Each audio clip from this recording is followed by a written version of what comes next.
ብዙ ሰዎች የሚጠይቁት ጥያቄ የቆዳ አይነታችንን ከቤታችን እንዴት ማወቅ እንችላለን? ዛሬ ስለሱ አወራቸዋለሁ። ዶክተር አደራጀው ብርሃን እባላለሁ። የቆዳና አባላዘር ስፔሻሊስት ሐኪም ነኝ። የምሰራው በዶክተር ፈይሰል ልዩ የቆዳ ክሊኒክ ነው። ለቤታችን የቆዳችን አይነት ለማወቅ የሚያስፈልጉ ነገሮች አንደኛ መስታወት ነው፣ ሁለተኛ መታጠቢያ ሳሙና ወይም ደግሞ ፈሳሽ ሳሙና ነው፣ ሶስተኛ ደግሞ ሶፍት ነው። ጧት ተነስተን ፊታችን እንታጠባለን። ከታጠብን 20 ደቂቃ እስከ 30 ደቂቃ እንቆይና ፊታችን በመስታወት እናየዋለን። ፊታችን የሚያብረቀርቅ ከሆነ በእጃችን ስንነካው እንደዚህ የሚያሙለጨልጭ ከሆነ ሶፍት ጫና አድርገን ስናየው ልክ ዘይት የነካ የሚመስል ከሆነ ፊታችን ወዛም ነው ማለት ነው።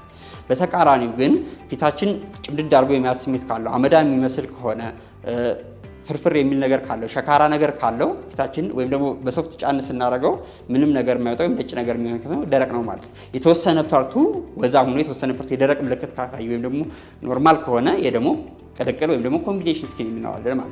ኖርማል ቆዳ የምንለው በጣም ወዛም ያልሆነ በጣም ደረቅ ያልሆነ ምቹ ቆዳ ብዙ ትንሽ የቆዳ ችግር ያለበት ነው ማለት ነው።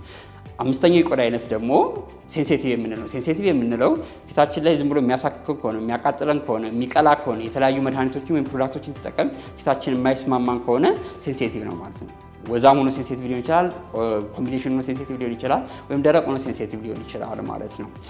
ይህን ይመስላል። ቆዳችሁ አይነታችሁን ካወቃችሁ በኋላ ከዛ በኋላ በዚህ መሰረት የምትጠቀሟቸውን ፕሮዳክቶች እንደዚሁ እናንተ ለደረቅ ቆዳ የሚሆን ማታጠቢያ ሊሆን ይችላል፣ ማለስለሻ ሊሆን ይችላል፣ ሰንስክሪን ሊሆን ይችላል። ምርጫዎቹ በዚህ ዲፔንድ ያደርጋሉ ማለት ነው። የቆዳ ችግር፣ የፀጉር ችግር፣ የጥፍር ችግር ካለ እኛ እዚህ ዶክተር ፈይሰል ልዩ ቆዳ ክሊኒክ በብቁ ባለሙያዎች እናከማቸዋለን። ኑ ጎብኙን። እናመሰግናለን።